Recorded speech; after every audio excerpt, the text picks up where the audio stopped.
En 2003, Sophie de Menton lança la Fête des entreprises, une initiative destinée à rassembler les salariés et les patrons, mais aussi à changer les discours moroses que l'on entend trop souvent sur les entreprises.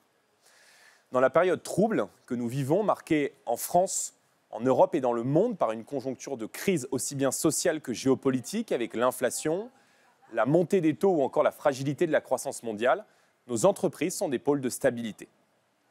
Le message que je veux vous porter ici, depuis le Parlement européen de Strasbourg, est simple. Laissons respirer nos entreprises.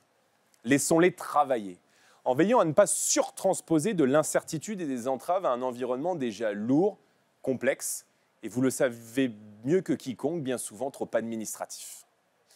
Pour être compétitif dans l'économie mondiale, la France a besoin de patrons capables de prendre des risques, de le faire avec la confiance et la bienveillance d'un État résolument tourné vers l'innovation et la production.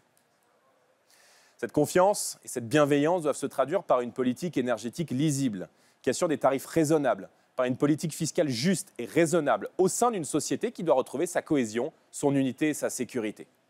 Elle se manifeste ici par la liberté donnée aux entreprises de pouvoir augmenter les salaires si elles le souhaitent sans être écrasées de charges supplémentaires. Revaloriser l'heure de travail ne doit pas signifier pour les entreprises des contraintes supplémentaires.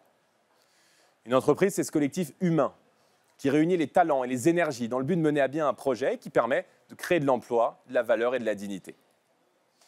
Nos entreprises, ce sont aussi les ambassadeurs de la marque France, capables de conquérir de nouveaux marchés et de porter haut et loin notre image, nos couleurs, comme je le fais ici au Parlement de Strasbourg. Je vous souhaite à tous, salariés et entrepreneurs, ainsi qu'à votre présidente, une bonne fête des entreprises.